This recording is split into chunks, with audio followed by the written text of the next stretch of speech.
will say a few words in Russian and then switch to English.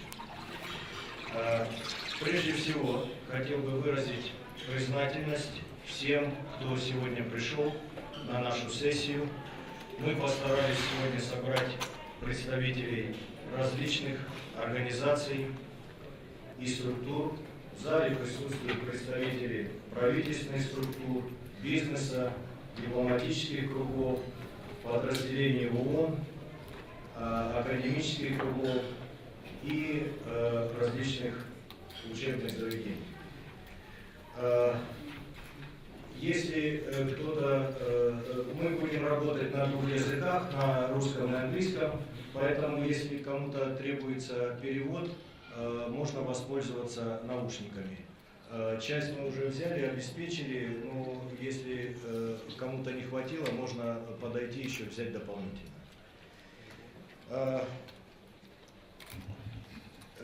Dear distinguished participants, excellencies, today we have a unique composition of bright personalities. This is the persons who showed their leadership in different fields and proved it to everybody. And for us it's a great honor to have among our speakers, among our participants, Undersecretary, UN Undersecretary General and Executive Secretary of Economic Commission for Europe, Mr. Alkalay, Sven Alkalay, and I will also represent our speakers today. We are waiting for Edward Prescott, Nobel laureate. We have today Lord Michael John Hastings. We have Ashok Kumar Sharma, Ambassador in India to Kazakhstan. We have Dr. Nagesh Kumar, Chief Economist of ЭСКАТО and Head of ЭСКАТО South and Southwest Sub-Regional Office based in New Delhi. So, taking into consideration our delay, I am happy and proud.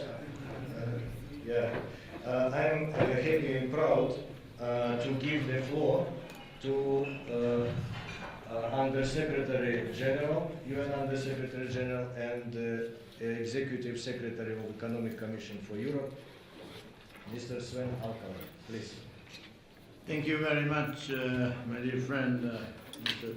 Nikolai, and for this introductory words. And this is a rather important event that it deserves a lot of attention, and by the attendance I can say it does. Excellencies, ladies and gentlemen, the Rio Plus 20 outcome document gives an important role to the United Nations system in advancing sustainable development. In particular, the United Nations regional commissions have been asked to coordinate the collection and compilation of regional inputs to global processes on sustainable development. This includes the process for developing sustainable development goals, SDGs, and to assessment of their implementation. The Rio Plus 20 document states that the United Nations regional commissions have a significant role to play in promoting the integration of the economic, social, and environmental dimensions of sustainable development. More specifically, the regional commissions have been asked to strengthen their work on a number of cross-cutting areas like capacity building, development, and implementation of regional agreements. They have been also requested to support the exchange of information, good practices, and lessons learned on sustainable development. EC has been actively working on sustainable development for many years by providing services to its member states. In particular, it focused on promoting on policy dialogue elaboration of a legal and regulatory framework, as well as monitoring, reporting, and assessment of implementation and performance providing policy advice and assistance in capacity building. ECE, Economic Commission for Europe, has expertise and experience in many of sectors that are crucial for transition to sustainable development. Greening the economy, sustainable energy, sustainable transport, water, air pollution, sustainable forest management, gender, statistics, sustainable cities and the food security. These areas of work are relevant not only for our region, but also for the Asian Pacific. Unsurprisingly, some of our member states have dual membership. They are members of both UNECE and ЭSКАТО. We look forward for deepening our cooperation with ЭSКАТO and other organizations active in the region to support its transformation towards sustainable development. Mr. Chairman, let me highlight the following 4 directions of work where UNECE is actively engaged and that were reviewed during the 65th session of Economic Commission for Europe in April this year. Greening the economy. A major objective of a green economy is to stimulate investments in various economic sectors in a way that economies use natural capital and ecosystems more efficiently. Efficiency should ensure that natural resources and pollution associated with products, their use are reduced over their full life cycle. The UNECE multilateral and environmental agreements are an important contribution to this respect. UNECE also supports environmental monitoring, including in Central Asia, to measure progress towards the green economy. To this end, the UNECE environmental performance reviews have been refocused to help countries measuring performance on green economy issues. Another issue I want to highlight is energy efficiency. Ensuring sufficient, reliable, and environmentally responsible supplies of energy at prices that reflect market conditions and to reduce greenhouse gas emissions is a challenge. Achieving this ambitious goal requires public-private engagement as an effective framework for investment and industrial commitments. It is also important to improve energy efficiency from source to use.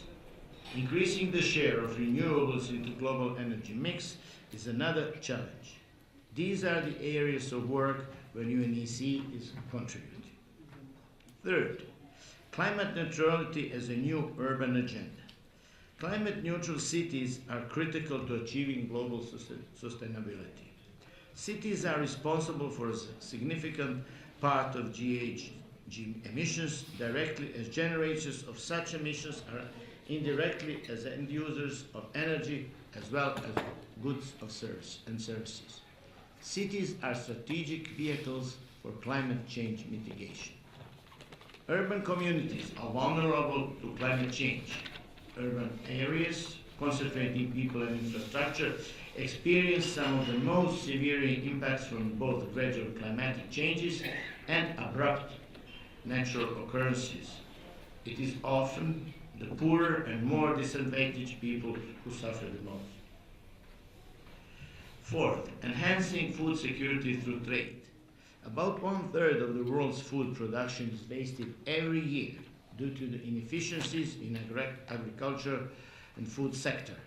Therefore, streamlining and improving the efficiency of international trade in food is increasingly important to achieve sustainable economic, environmental, and social development. Developing trade to support food security in transition and developing countries will require concentrated policy and practical efforts in a wide range of areas. UNECE can contribute to it by A. Reducing procedural and regulatory barriers to trade which result in higher costs and higher spoilage rates for food shipments. Enabling producers to comply with internationally recognized quality and environmental standards. And C. Facilitating physical access to international markets. UN Special Program for Economies of Central Asia, SPECA, offers also a neutral UN framework for regional cooperation. Therefore, its bodies, SPECA, Governing Council and Economic Forum, are under this year's chairmanship of Kazakhstan, launching new ideas and initiatives for our region. In that respect, UNEC worked together with ЭСКАТО in consulting on a number of our mentioned issues with the governments of each SPECA country. This year, we will celebrate 15th anniversary of SPECA program. And as we look forward to continue working with the countries and partners in Asia and Pacific to move from transition to transformation in the area of sustainable development, you can always count on our expertise and experience. Thank you for your attention.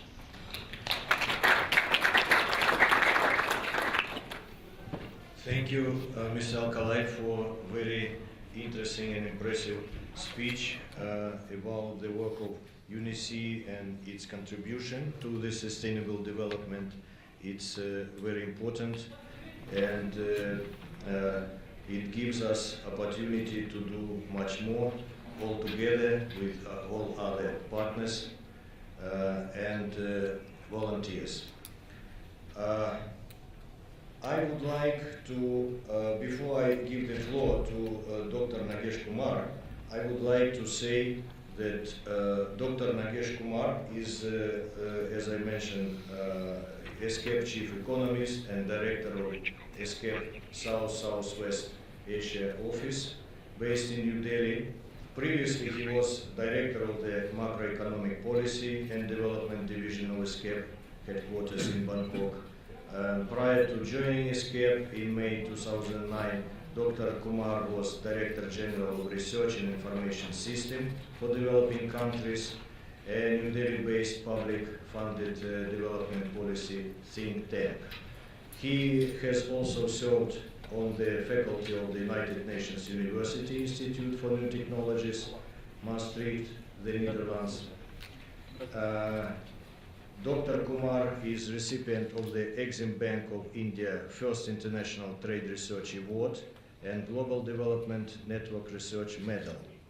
Dr. Kumar has researched extensively on aspects of development economics, especially its in international dimensions, resulting into many books and hundreds of research papers in international and national peer-reviewed publications. Please, you have the floor, Dr. Kumar. Thank you, Nikolai, my colleague from ESCAP, for very generous words of introduction, which actually are too much for a humble man like me. Let me recognize the presence in this panel of very distinguished authorities, including Mr. Sven Alkalay, who just spoke, Professor Edward Prescott, the Nobel laureate in economics, one of our most distinguished economists of our times, His Excellency Mr. Ashok Kumar Sharma, the Ambassador of India in Kazakhstan, Lord Michael Hastings of KPMG, but his distinguished work on the corporate social responsibilities, and all the very distinguished participants in this session hosted by ESCAP. We are very privileged to have all of you here. I must also begin by a bit of apologies from Dr. Noreen Hager, who was very much looking forward to be here with us today, but was prevented from joining us by a very unexpected but very important commitment in New York. And she has asked me, she spoke to me on phone on Sunday and asked me to convey a very warm greetings to all of you. So what I'm going to do this afternoon is to give you some perspective from ESCAP on economic and social prospects of Asia and the Pacific, especially in this post-crisis scenario, how to push or foster an inclusive and sustainable future for the region, which we believe it will be very central, very critical for sustaining the growth itself or dynamism of the region itself. And this presentation is actually based on an annual flagship report of ASCA, which was launched just a month ago. It's called Economic and Social Survey of Asia and the Pacific. It is one of the oldest surviving annual flagship report in the UN system on regional economic and social prospects. It's, actually, this year is the 70th year of that publication. So every year it comes out and policymakers really look forward to it. I think we are running out of time, so I'll go very quickly over this presentation. And I don't know if these small screens are large enough to see anything, but I'll try to explain as much as possible. So, yes. To begin with, the economic outlook of Asia and the Pacific, and in the morning there was a lot of discussion about the continuing global economic uncertainties. And within in that context, the growth prospects of Asia Pacific, of course, last year was another bad year for Asia Pacific, where growth rates of most of the economies, including the giants of China and India, declined. This year, we are expecting it to be slightly better. On the whole, for developing Asia, we are expecting 6% kind of growth this year, slightly better than 5.6% of last year. And all different economies are showing slight improvements. But as we say in this report, is that the subdued growth that we are having presently compared to the kind of growths which were there before the onset of the crisis, this subdued growth, there is a risk of this becoming a new normal, that we remain stuck to this kind of growth rates, unless something is done to expand the basis for growth impulses in the region. And of course, the other thing is that despite this relatively subdued economic growth, the region, Asia-Pacific region, continues to remain the fastest growing region in the world and anchors recovery and stability, which is there.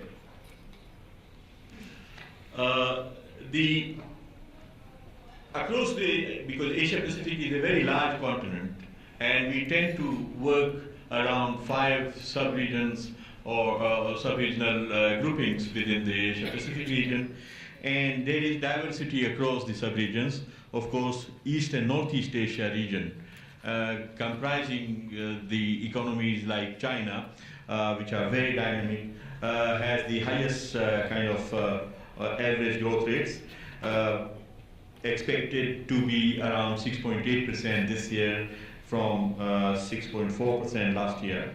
And then South and Southwest Asia, comprising or including India, another giant of the region, growing at somewhere 5.1% for the region as a whole. I mean the sub-region as a whole. But Indian economy is expected to grow at 6.4% this year. Then the region we are in, the North and Central Asia, is expected to grow at 4% in 2013 compared to slightly lower growth of 3.9% last year. Kazakhstan is doing much better and is expected to grow at 6% this year compared to 5% last year. Inflation is likely to be around 6.4% in this region of North and Central Asia. And the other thing we point out about this particular sub-region, North and Central Asia, is the fact that it is highly dependent upon commodity exports, and because there is a huge volatility at this moment in the commodity markets, there is exposure of this region to those risks or those volatilities. The other thing we are talking about is the fact that most of the Central Asian republics are landlocked countries, and the development of infrastructure is key to accelerate growth in this particular region, especially for the landlocked countries. Now, coming to some of the key policy challenges which underpin what we're going to talk a little later, key policy challenges and risks, of course, the most important or most fundamental of them is the continued global economic uncertainty. There was a lot of discussion this morning of speakers after speakers have touched upon that, so I don't need to elaborate, but just to come to the impact of that continuing global economic uncertainty, which is essentially one is talking of Eurozone economic prospects and policies uncertainty in the United States. How it impacts Asia-Pacific region is through the decreased economic activity through trade and finance channels, the channels which actually transmitted the impact of the global financial crisis when it started in 2008. And we have estimated that since the onset of the crisis, the region has lost 3% of GDP. Its GDP because of this downslide in the GDP growth, and it would be roughly about $870 billion of output lost because of this declining GDP growth. The other risk we are talking of is that, again, there was a reference to that in the morning, that the monetary policy is the key policy being used or emphasized in the developed countries, and both the United States, Eurozone countries, and now Japan have embarked on the quantitative easing and loose monetary policies, which create a lot of volatilities for developing countries, especially also in Asia-Pacific region, because this expanded liquidity finds its way to the high-growth regions, as in Asia-Pacific economy, and the short-term capital flows, when they come, they bring a lot of volatility with them, including pushing up the exchange rates, the asset bubbles begin to build, and financial sectors volatility also comes with that.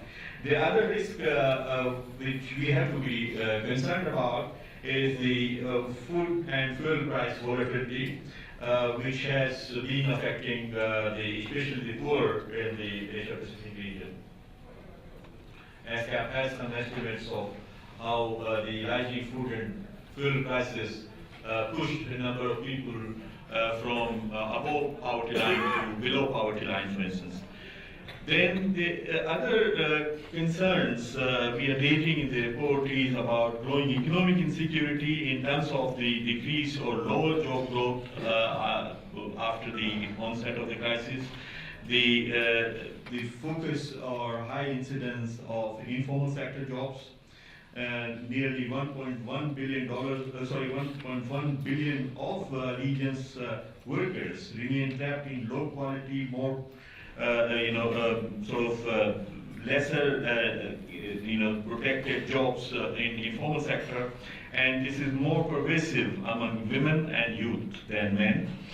And the other important issue is the growing youth unemployment, and the fact that in Asia-Pacific region we have very small coverage of social security.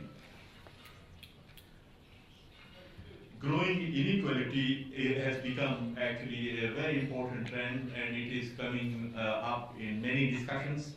And this is also a trend in Asia-Pacific region. The inequalities have been growing, whichever way you measure them. And if you adjust the real GDP per capita for inequality, that would look much lower.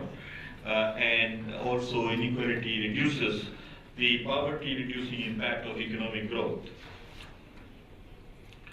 Infrastructure deficits is another factor, another issue or challenge between the countries and within the countries. There are lagging regions within the countries which have lagged behind in terms of infrastructure development. And when one is talking of infrastructure development, it is not only power and transport sector, but also the drinking water supply, the sanitation, and all different gaps. And the estimates are there of ASCAT and ADB broadly in the same range of the requirement of $600 to $800 billion per year of investments for next 10 years to close some of these gaps. So it's staggering investment requirements. And then finally, the unsustainable resource use, the resource intensity of production in Asia Pacific has been higher than some of the other regions, and that is going to be a major constraint for sustainability in the future. And the other concern we raise is about vulnerability to natural disasters. The frequency and incidence of natural disasters in Asia Pacific region has increased very suddenly, and the 42% of global economic losses due to natural disasters are taking place in Asia Pacific region. Now, in the context of all that, and in any case, there is a growing consensus over the past few years about the need for rebalancing Asia's growth engines. As you know, the recent growth of Asia Pacific economies just before the crisis got into action was very largely driven by expanding demand for Asia Pacific region's goods in the advanced economy, especially the United States. Now, there is a growing consensus around the world that that kind of business as usual scenario would be very hard to repeat in future. And Asia will have to rebalance or redirect its growth drivers from extra-regional demand to intra-regional and domestic demand. So how do you do that? You need to increase the inclusiveness of growth because there are nearly a billion people living in poverty, close to a billion people living in poverty, so many unemployed, so many young people not able to find jobs or having poor jobs. So we need to enhance the inclusiveness of growth, broadening the social protection, and including the development of agriculture sector, new green revolution, supporting the green economy, private-public finance, and low cost access to technology, and closing those infrastructure gaps, and exploit the potential of regional economic integration. So in that context, ESCAT has been looking at what are the options for developing countries of the region to come up with a package of some of these social protection measures. We have, for instance, developed a package of 6 types of protection to make the growth process more inclusive, including one, a job guarantee program covering a minimum of 100 days of jobs for anybody who cannot find a job, universal pension for elderly, for all people aged beyond 65, benefits for all persons with disabilities, the share of the health expenditure going up to 5% of GDP by 2030 to have a universal health care access, and a universal enrollment in primary and secondary education by 2030, primary by 2020 and secondary by 2030, and sustainable energy access for all by 2030. Now, one would think or have a question in mind, how much will such a package of social protection cost? And we went ahead to do a costing exercise for 10 countries just for an illustration and to see the patterns. Of course, it would vary across countries, but for most countries, the cost of such package is between 5% to 8% of GDP by 2030. So it is spread, it's a gradual one, doesn't have to be done in 1 year. And except for LDCs, the least developed countries, for which it is more than 10%. So like we had 2 LDCs in the sample, Fiji and Bangladesh. So what comes out is that such an agenda is generally affordable. Most countries can find resources for funding such a package without jeopardizing macroeconomic stability by broadening tax bases, because the tax to GDP ratio in Asia Pacific countries is very small, around 10%, which can be, there is room to expand that by making tax regimes more progressive, tax administration may be made more efficient, creating some new sources of revenue, including what is being talked about in the context of high volatility of social capital flows, is to impose some taxes on capital flights, and fighting corruption, reducing non-development expenditure, or reorienting the public expenditure in such a manner that you have more space for developmental expenditure. But of course it needs to be said that these developed countries would need to be supported by global partnership.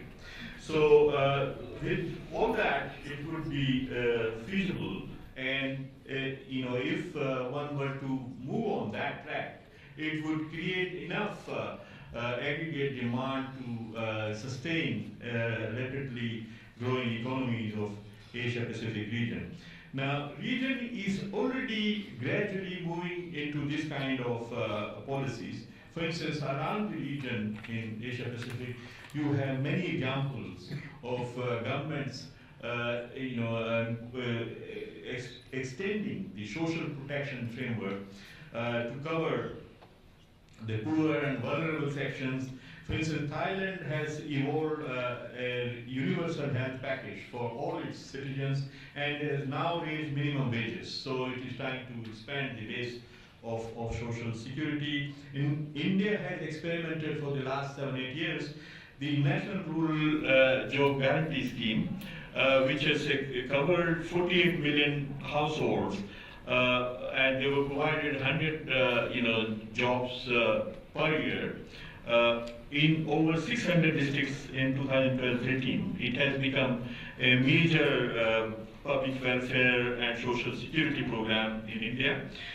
In Bangladesh, what has been experimented recently, besides its own experiments in microcredit, is that the financial inclusion is being spread in a major manner through banks, the Bangladesh Bank, central bank of the country. And China is now actively pursuing the economic rebalancing to make growth more inclusive, which would be, of course, given the linkages, economic linkages of Chinese economy with the rest of the region and the world, it would be good for the region and beyond. So finally, this is my last slide. What one is trying to argue is that investing in social and environmental pillars fortifies the economic pillar. It leads to sustained, inclusive and equitable growth. Growing now and distribute and clean up data is not an option anymore. We need to work on all these pillars together. And these will be critical for sustaining regions' dynamism in the coming years. That's where I'll stop. Thank you very much.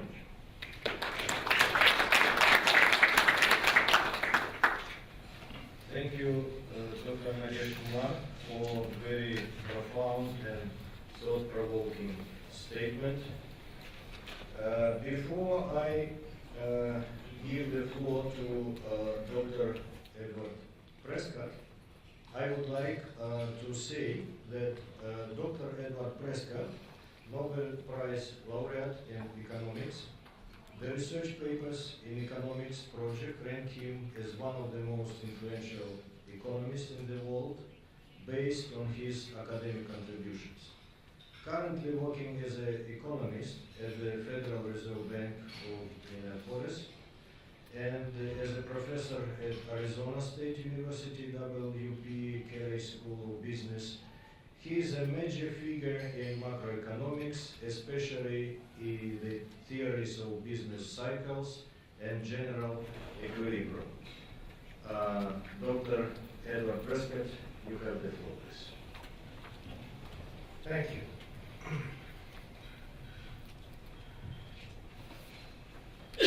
I'll be relatively brief. Let me begin.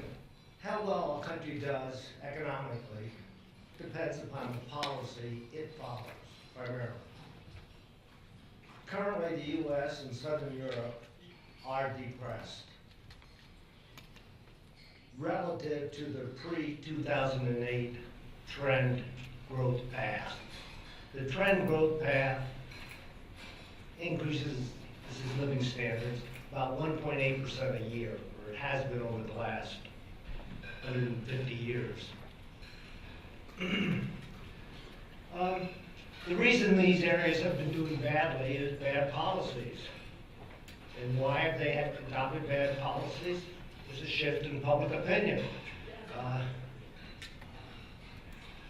It's shifted away from the pro-productivity growth to one of preserving the status quo, subsidizing, protecting special interest groups. And when you do this, you use the legal and regulatory system to block entry into more efficient producers. This protection is a hidden subsidy that is paid for by hidden taxes. Most of the rest of the world, however, is doing well and is catching up to the industrial leaders. The disparity of average income across countries has fallen dramatically and continues to fall. A number of Asian economies have become advanced industrial countries. They did this by improving their economic institutions. Of particular importance is that they became open and competed with the rest of the world. This competition leads to higher output per capita and therefore higher income, as income is just claims against output. Income equals output, that's not accounting identity. There's always a residual claim for all businesses. Now I said Europe, Southern Europe was doing poorly. Some parts of Europe are doing well. It's not uniform across that entire continent. The ones that are doing well are the ones that are behaving in a fiscally responsible way and not increasing explicit and implicit taxes. Incidentally, the Pacific countries in South America are doing well, namely Chile, Peru, Colombia, Panama, and even Ecuador. European countries that are doing well are Switzerland, landlocked country, the Scandinavian countries, the Baltic republics, Estonia, Latvia, Lithuania. But the truly impressive improvements in performance are in Asia. You improve your economic institutions, you move to a higher, they call it balanced growth path. During that transition, you grow at a very rapid rate. And you can keep continuing to improve it. You can have an extended period of very rapid growth. You all know the Korean example, or Taiwan, or for that matter, Japan.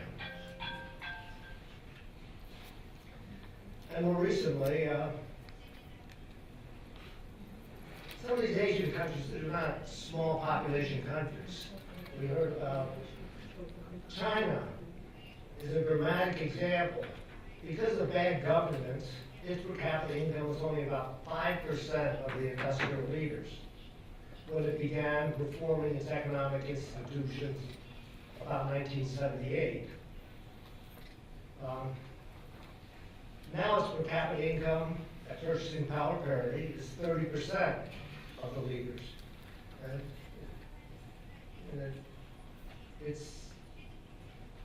They have a bigger population in the United States, but their output is roughly, in aggregate income, are roughly equal to the United States. I was just down in Brazil a couple weeks ago, and they were very worried about the Chinese overtaking them. It isn't that they're doing badly, it's that the Chinese were doing so much better. As long as China continues to improve its economic institutions, it will continue to grow rapidly and in time become one of the industrial leaders. Of course, there could be political changes that economists cannot forecast given the current state of the art of economics. When I say China went from 5 to 30% of the leaders in that period,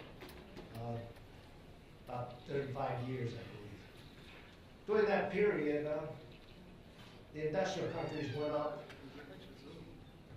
60 or 70%. Now, why is there this trend growth? I say it's due to the growth in the stock of useful knowledge. That's world knowledge, useful in production. That's Kuznets's language. At some point, the Chinese economy will stop catching up.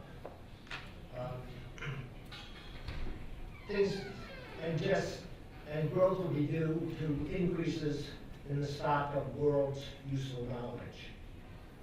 Japan had a growth miracle in the 1950 to 1972 period, moving from 16% of the leader to 70% in a couple decades. In the longer period, 1950 to 1992, it's increased its per capita income from 16% of the industrial leader to 85%. Incidentally, Japan works the same amount at very similar tax rates as most of the other industrial countries, with the exception of Western Europe, where they look less. Then it lost a decade of growth from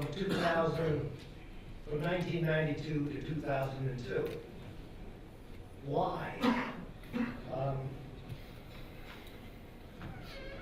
Things were going well in Europe. Things were going well in North America. It had to be something specific to their policies. They had a financial crisis. And then they started subsidizing inefficiencies, preserving the status quo. You want to have production shift from the less productive businesses to the more productive businesses. You want people moving from where they are less productive to where they're more productive. They do it quickly. By the way, Denmark has a very flexible labor market. You know? So it's, as does Switzerland. Well, after Moss's decade of growth, it was down to 70% of the leader, from 85.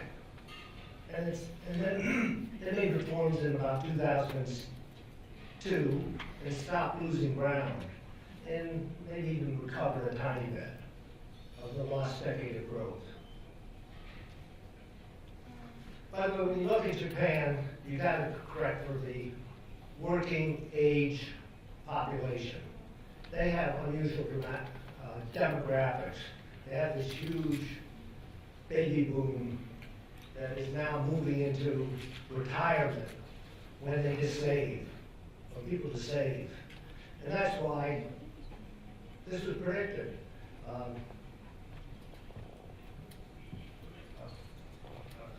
5 years before it started happening. The Japanese savings rate is way down. There's trade surpluses way down. They're not doing badly, but and they need a few immigrants. In fact, China's going to have some really interesting demographics.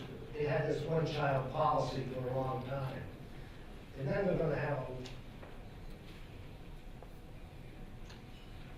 a large fraction of a sizable fraction of the population in the retirement age, and that'll make it difficult. They will have to save a huge amount for retirement. Where are they going to save? That's one of the problems in Europe. Everybody can't save abroad. The Norwegians do, the Germans do, but some country saves abroad, some other country has to dissave. In the 19th century, Britain and the Netherlands were saving abroad, and the United States was running up a big foreign debt. That foreigners had a sizable claim to America's output.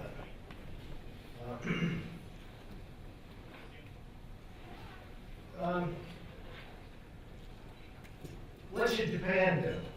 I think they should open up. If it did, it would become the industrial leader. Japanese is so productive in the industries where it competes in the world markets, such as electronics and automobiles. Being open to entry by foreign multinational would result in productivity in the big service sector dramatically increasing.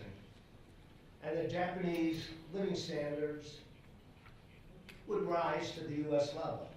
In the service industry, they're half as productive. In the automobile, they're 150% as productive as US and Europe, Western Europe.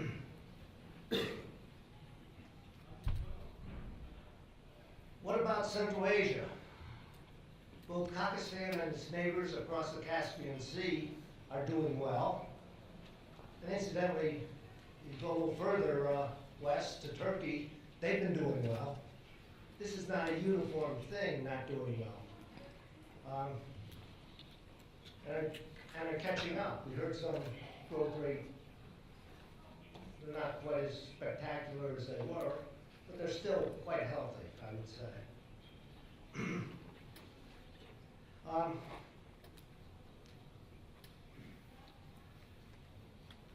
There could be political problems, but I don't expect them, though they're hard to forecast. And I anticipate this region will continue to catch up to the leader. As I already said, there's about 5 economies in Western Europe that are among the leaders. Singapore, Hong Kong, Taiwan, and Japan. And South Korea, I guess I should mention too, that's the 5th one. Pakistan is rich in resources and is developing its agro-industry sector. I think it's wise to follow that strategy. That industry sector, it's got to be done in a decentralized way that exploits the talents and imagination and creativity of the Pakistani people. My advice to this country is be open. Have economic arrangements where businesses compete to be more productive. Be open to the rest of the world and welcome foreign direct investment. Set up a system at least of broad-based private ownership, which I see as crucial to protecting property rights. Protecting property rights are crucial for high productivity, and high productivity results in high income. In conclusion, on average, less developing countries are catching up. It's been quite dramatic over the last, the catch-up started about 1970, but it's been dramatic over particularly the last 2 decades. Before that, why did China stay so low for so long and take so long to begin to exploit some of the considerable talents of their people? They were the leaders back in the, from 1000 to 1300, the Song Dynasty. What should they do? One is reform the tax system. This handles the problem that there's enough savings opportunity. People have saved a lot for retirement. And it's got to be put somewhere. I think Europe has a bad system, and the Germans, what do? The old people say, we want a place to save. Government says, put it in the bank. Then the banks say, what will we do with this money? Lend it to Greece. and implicitly we will bail you out. But if they modify their tax system,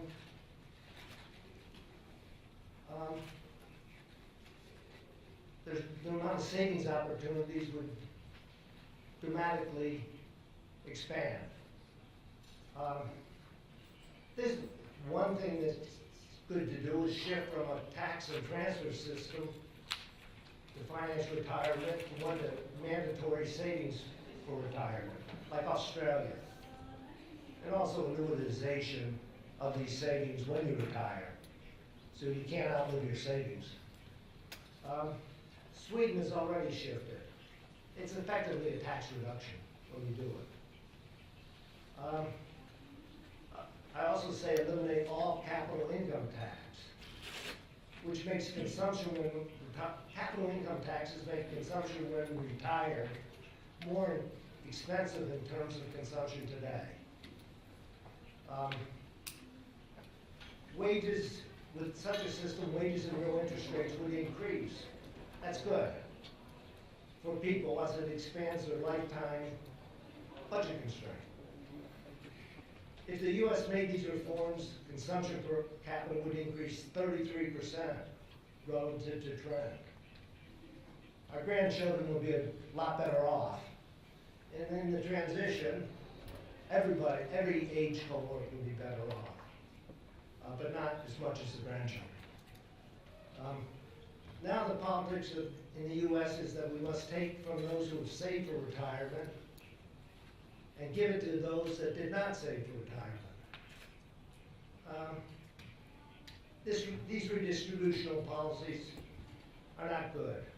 I think they end up making everybody worse off and increase income disparity. The populist politicians are dangerous. As some South American countries have found, namely Argentina and Venezuela.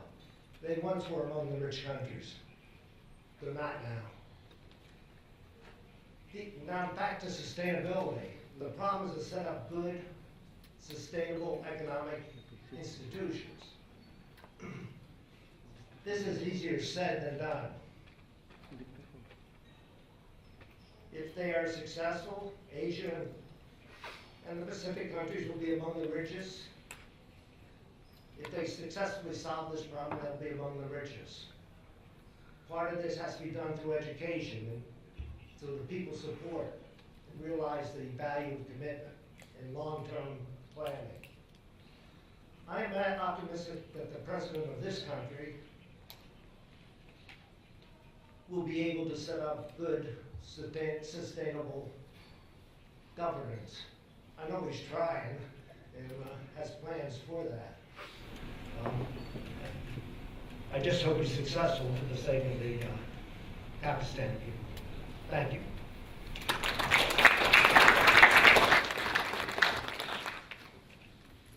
Thank you, Dr. Prescott, for very profound analysis and valuable suggestions to solving problems. I'm happy to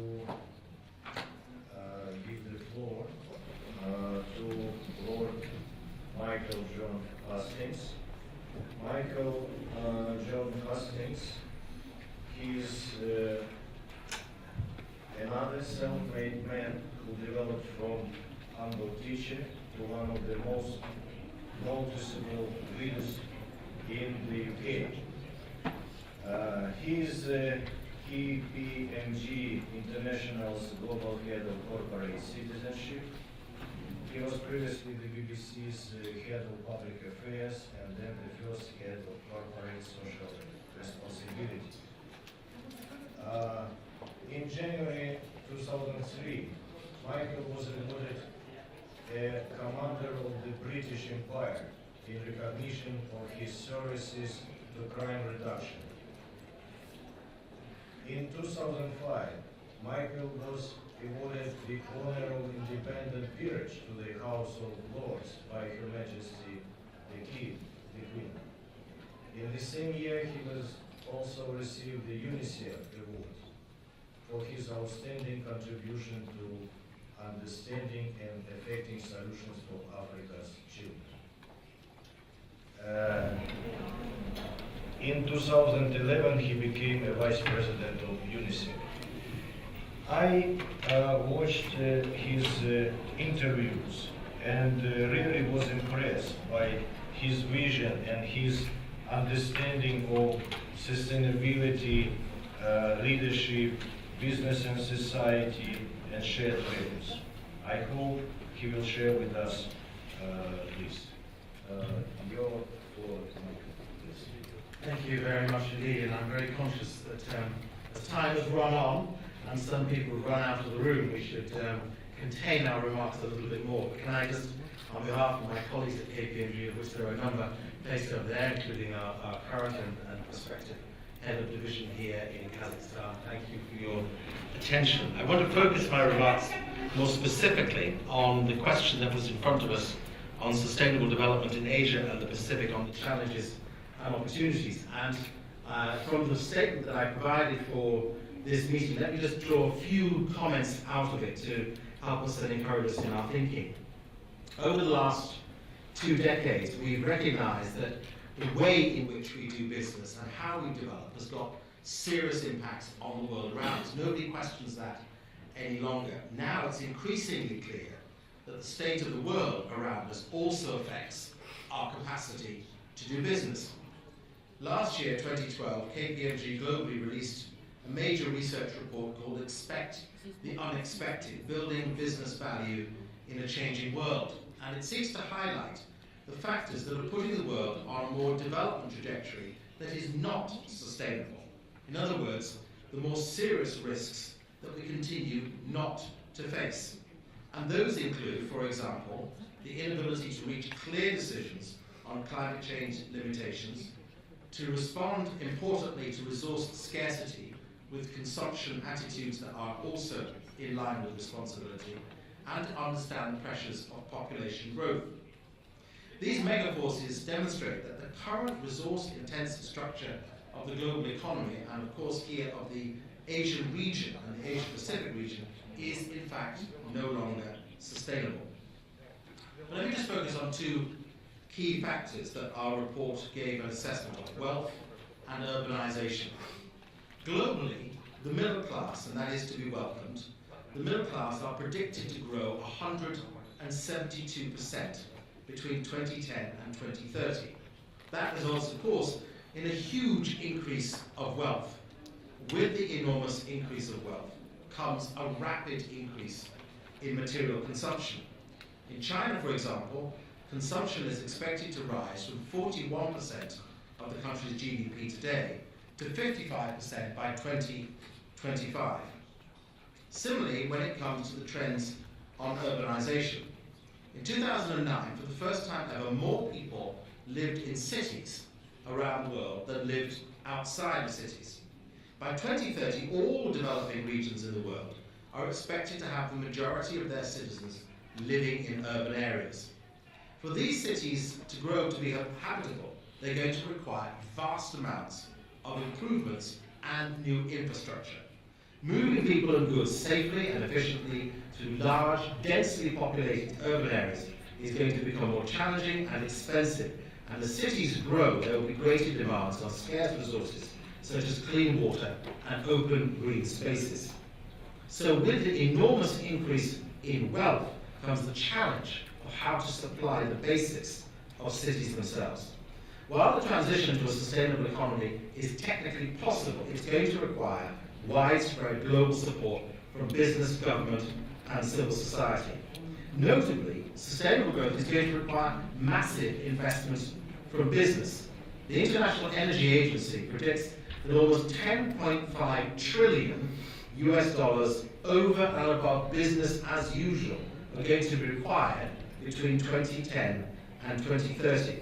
And their own estimate is that 80% of that is going to have to come from the private sector.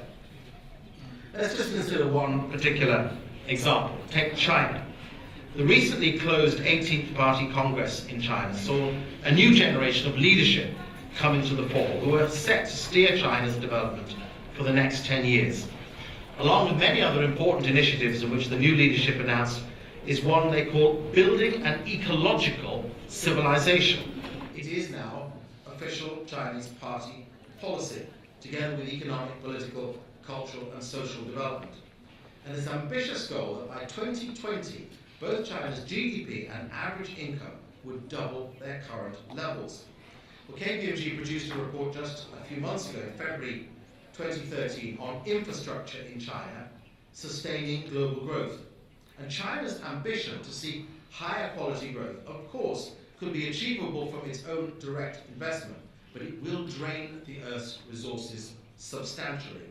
Having raised the living standards of hundreds of millions of people in the last 30 years, China is now seeking sustainable growth through overcoming challenges such as pollution, intensive energy use, and resource depletion.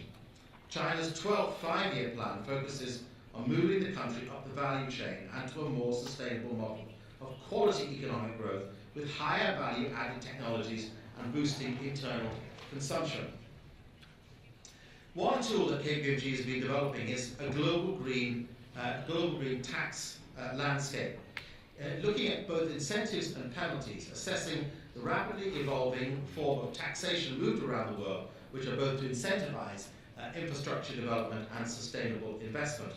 This was also published this year, April 2013, and where we analysed 21 countries' different approaches to green taxes, and whether or not green taxes provide for the necessary incentives as well as the backup resources. The countries interviewed can be categorised into four quartiles, identifying those that are currently most active in using green tax policy. Asia is incredibly well represented in the first quartile, with countries including Japan, South Korea and China using high tax policy as a way to drive sustainable growth. Japan, interestingly, is ranked second overall in the index given their green tax penalties, but also with regard to their tax measures to promote the use and manufacture of green vehicles. South Korea ranking 5th, China ranking 6th, with a green tax policy balance between incentives and penalties and focus on resource efficiency and green buildings. So the answer to the question, can there be effective economic and infrastructure development which is both sustainable and ecologically sound, is it depends on whether or not consumption can be constrained, civil society can understand the arguments for that consumption constraint, and the public will recognise that long-term sustainable investment requires behavioural and attitudinal conscription, which is no longer the accepted route in Western economies.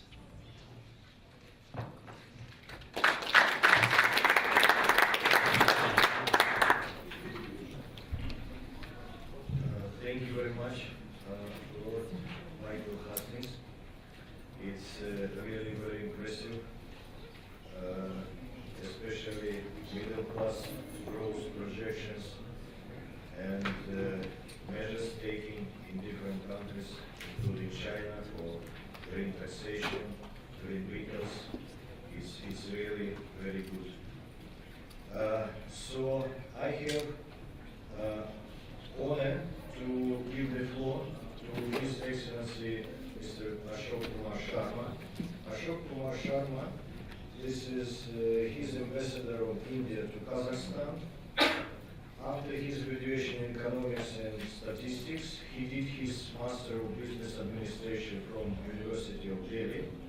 After working briefly in private sector and State Bank of India, he joined the Indian Foreign Services. During his diplomatic career, he served in Moscow, Kuwait, Karachi, New Delhi, Mumbai, Toronto, and Tashkent, before his posting to St. Petersburg, Russia, as the Consul General of India. Between 2005 and 2008, he was Ambassador of India in Paramaribo, Suriname, concurrently accredited as High Commissioner of India to Barbados, St. Lucia, and St. Vincent and Grenadines. Before coming to Astana, he was a faculty member in the National Defense College, New Delhi, for over 2 years, where he guided over 40 senior defense and civilian officers from several countries for their Master of Philosophy degree in Strategic Studies. So, Your Excellency, you have the floor, please. Honorable Chairman of the session, honorable speakers and dear friends. My previous speaker, Mr. Michael Hastings, has already touched upon the subject which I wanted to discuss, but I will talk about the main challenges for sustainable development in South Asia. When we speak of sustainable development, we should also speak of a respectable existence of our populations as per the available technology and resources. Unfortunately, in South Asia, majority of population is living under subhuman conditions as per modern norms. Poverty, squalor, and filthy living conditions have almost dehumanized over half the population, which means that over 800 million people who sometimes have consumption levels of below $1 per head per day. A large number of them have no access to electricity, modern education, health services, or other amenities which are taken for granted in the developing countries. Even clean drinking water or sufficient food is a distant dream for millions of poor in these countries. They are caught in the vicious circle of poverty. The reasons for underdevelopment and poverty are historical, but more than that, they are because of the carelessness of the ruling elite, as well as the absence of rational thinking and lack of political will. I am referring to the population explosion in these countries, which is not at all sustainable. When British India became independent in 1947, its population was less than 390 million. Today, the combined population of India, Pakistan and Bangladesh is almost 1.6 billion. Just compare the statistics. If the population in these countries could be contained, even at 1960s level, there would have been no unemployment, nobody below poverty line, no hunger, and no malnutrition. Similar is the case with Nepal, where the poverty is rampant, resources limited, and population is still growing. South Asia has acute energy deficit. These countries import more than 80% of their fossil fuel requirements. Some countries have very little in the name of natural resources like minerals, metals, forests, and even water. Per capita availability of land is so dismal that Bangladesh has 1,140 people per square kilometer. India has about 380 per square kilometer, and Pakistan has 245 people per square kilometer. Nepal has about 210 persons per square kilometer, but most of it is in any case uninhabitable. Even if you bring the best technologies of the world and invest trillions of dollars, the populations in these countries cannot enjoy the same lifestyle as in the developed countries, simply because there is no space and no natural resources. Overpopulation also brings pollution, and hence one can see the condition of rivers in South Asia, where some of the rivers have become like drains for untreated sewerage. Even though these countries have had good understanding on water sharing so far, the problems will arise as the water sources are shrinking because of global warming. Underground water has already become scarce as it has been overgrown over the last 50 years. 40 years ago, in northern parts of India, one could find potable water only 30 feet below the surface. But today, it is scarce even at 200 feet. It is surprising to note that there is no major discussion on the biggest problem of South Asia, that is population control, which has become a dirty word after the family planning efforts started by Government of India about 28 years ago, which led to the adverse electoral results for the ruling party.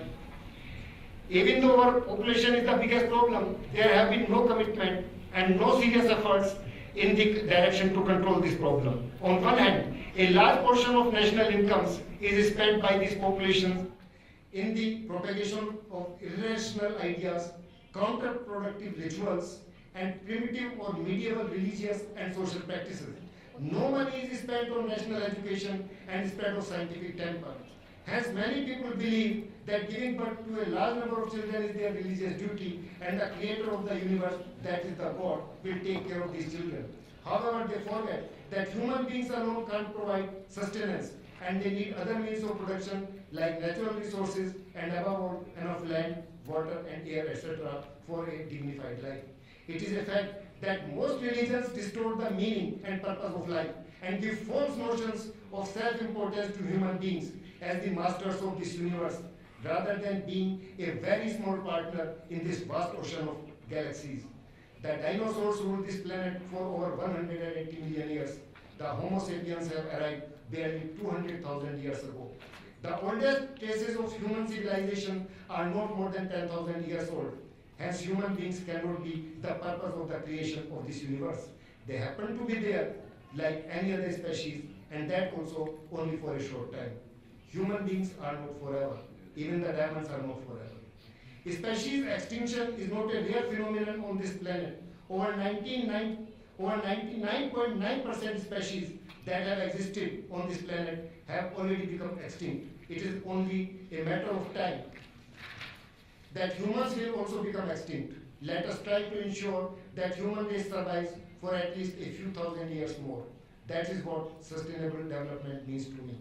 In addition to energy deficit, which is scarce and likely to remain unavailable in sufficient quantities to a large number of people in South Asia, there is a danger that overexploitation of land for agriculture, excessive use of chemicals, fertilizers, and pesticides, lack of water due to overuse, and climate change may lead to food scarcity in not too distant future, if sufficient steps are not taken to control the menace of overpopulation. Climate change is going to be another big challenge for not only the sustainable development, but for the very existence of the population in South Asia. If sea level rises, large parts of Bangladesh are likely to be inundated with water. A country like Maldives is in danger of being extinct if the sea levels keep rising. Rains have become irregular, and large parts of India are facing the problem of drought in recent years. Water is not available even for drinking, what to talk of agriculture. Due to fast melting of glaciers and excessive rains in a short span of monsoons, the flooding of major parts of land in eastern India and Bangladesh is becoming more frequent. It is also true that South Asian countries are themselves not responsible for most of the problems related to climate change, as their per capita carbon emissions are still below global average. Still, they are likely to be the worst victims. Due to globalization of economies and technologies, South Asian countries are adopting the lifestyles of the developed countries, which are not sustainable in the long run. The rich in these countries have high consumption levels with all modern amenities, whereas the poor have to struggle for their basic minimum needs for survival. This is creating social and political tensions within these societies. These tensions are manifested in extremist movements like the left extremism in parts of India and Nepal, or religious extremism in various South Asian countries, as the people believe that these extreme ideologies can provide them more equitable form of societies. That is why we should fight against all irrational, megalomania, and supremacist ideas and ideologies that may lead to early destruction of human-friendly environment on this planet, especially South Asia. I have highlighted only a few problems here, but these are the most explosive ones. Hence, if South Asian countries want to give a dignified life to their populations and want the human race to survive for another few thousand years, they have to control the population, fight organized religions, propagating irrational ideologies, and instead inculcate scientific temper among their populations. The political parties and the ruling elite, which include corporate sector in these countries, have to take immediate steps in this direction, even if they face opposition from the public and vested interests. Initially, political parties and leaders may stand to lose and may become unpopular, but the survival and continuity of human race with reasonable standard of living is more important than immediate political gains and power. Thank you.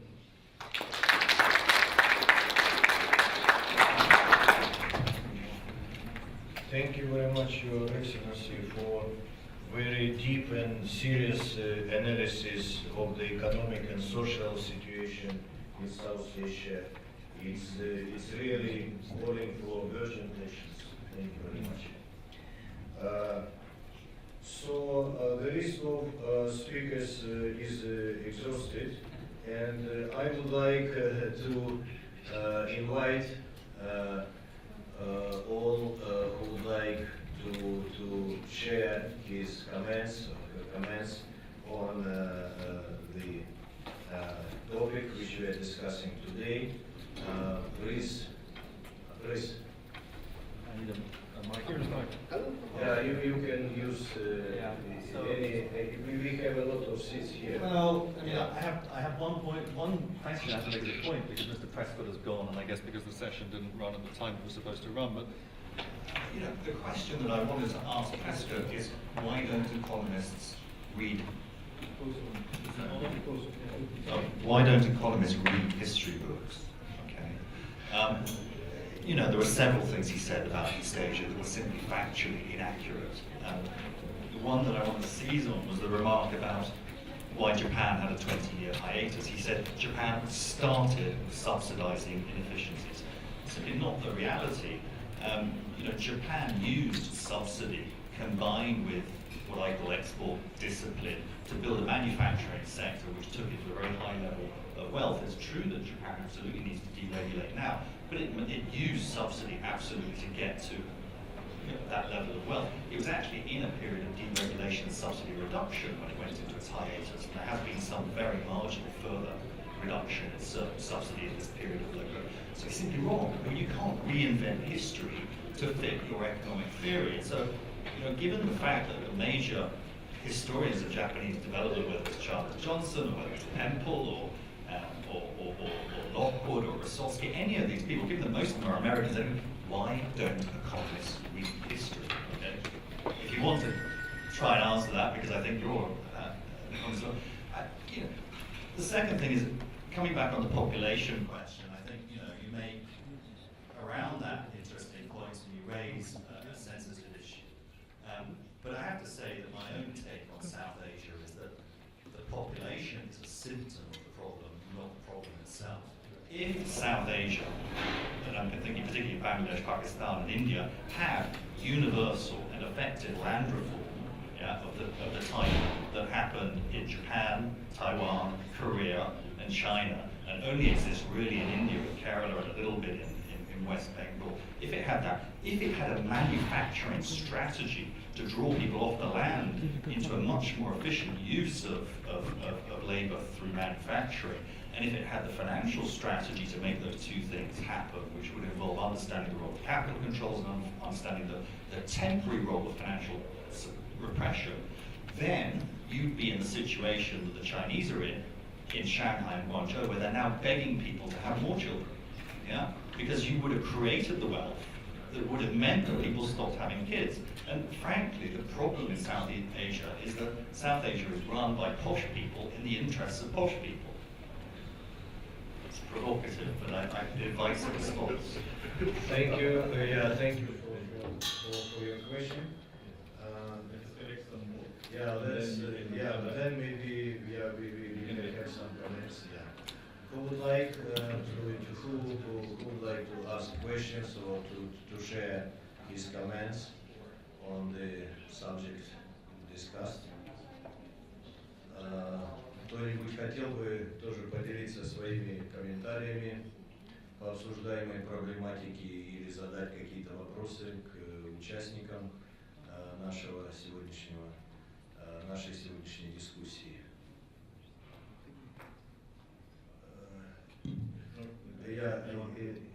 If not, I would like to give the floor to Dr. Marcus. I'd like to thank you for making those very important, very good observations. And I'm very happy that you did that. You did make these observations. You're very right, actually, this East Asia did not get there without a special effort. And Japan, then followed by Korea and China, all of them followed a path which was, on the way. A lot of initiatives were taken by government, and directly credit, for instance, in Korea, and then using competition sensibly rather than leading it to markets. And so it is a very interesting lesson that you learned from reading the history. And you are right that economists will not be good economists unless they read history.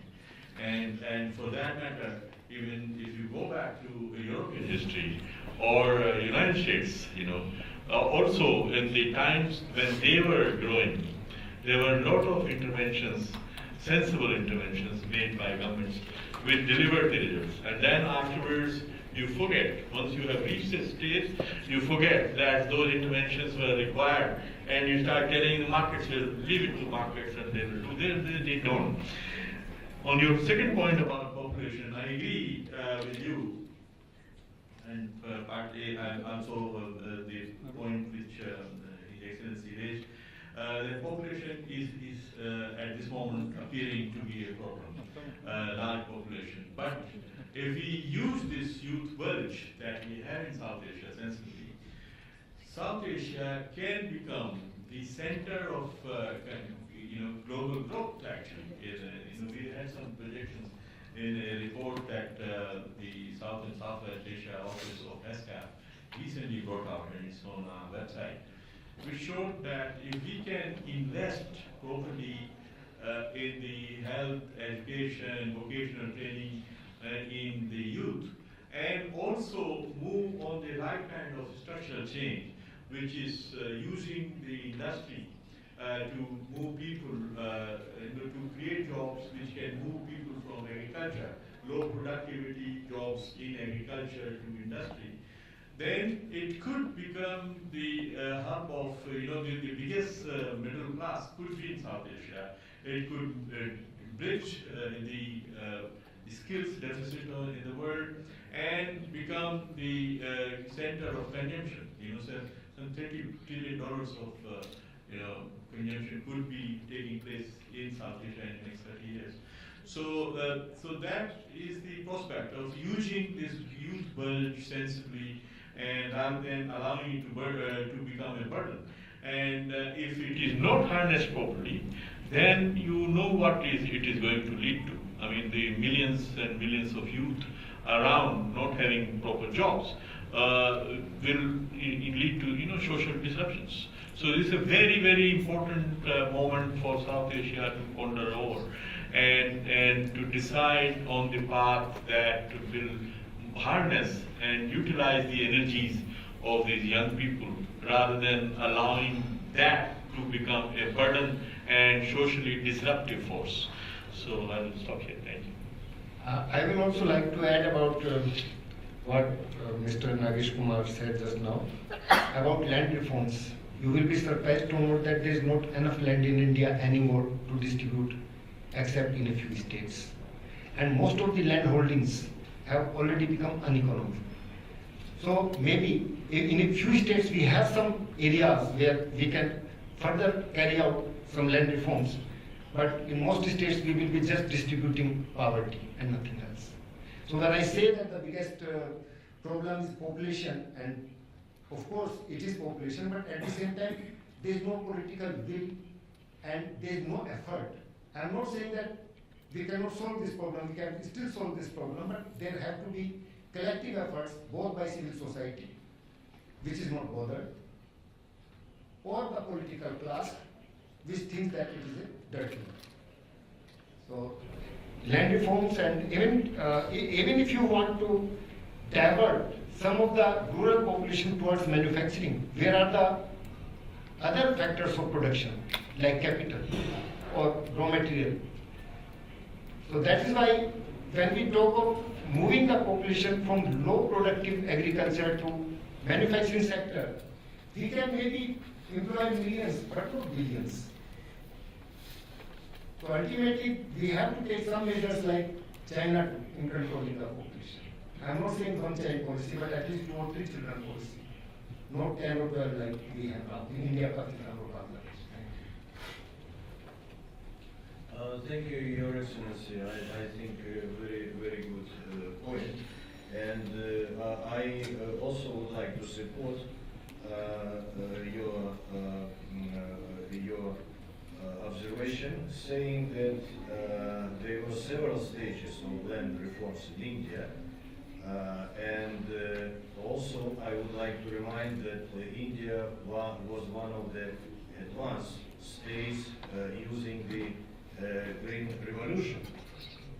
And I can tell you that even these, some of the devices used during the Green Revolution is applied here for Central Asia. We have also some projects in mind to use these advanced technologies used maybe even in 70s, but still not used here. So, and very productive. We tested some. So, any other questions, any other observation, comments, please, who would like to say? Будут ли еще какие-либо комментарии и мысли по поводу сегодняшнего нашего обсуждения? Yeah, I think you are right. So I think we have a very interesting and very vivid discussion with participation of very distinguished persons here. I just would like to add, if somebody would like and interested in a survey published by ЭСКАТО, we are ready to share with you. We have some copies. И I will repeat in Russian. Те, кто интересуется экономической проблематикой, у нас есть несколько копий докладов этого года СРВЕ. Это самое такое продвинутое, я бы сказал, экономическое издание ЭСКАТО, которое издается с 1947 года и дает анализ всей социально-экономической ситуации в Азиатско-Тихоокеанском регионе. Пожалуйста, можете подойти и получить копии, кто заинтересован. I also would like to use this opportunity and to thank all of you who came to our session and listened to the end of this session. You understand that the participants and speakers, they have a lot of meetings today, a lot of speeches, and that's why one by one they will disappear, not because it's not interesting. So thank you very much, all of you. Спасибо огромное за то, что вы сегодня пришли и приняли участие в нашей сегодняшней сессии. Спасибо большое.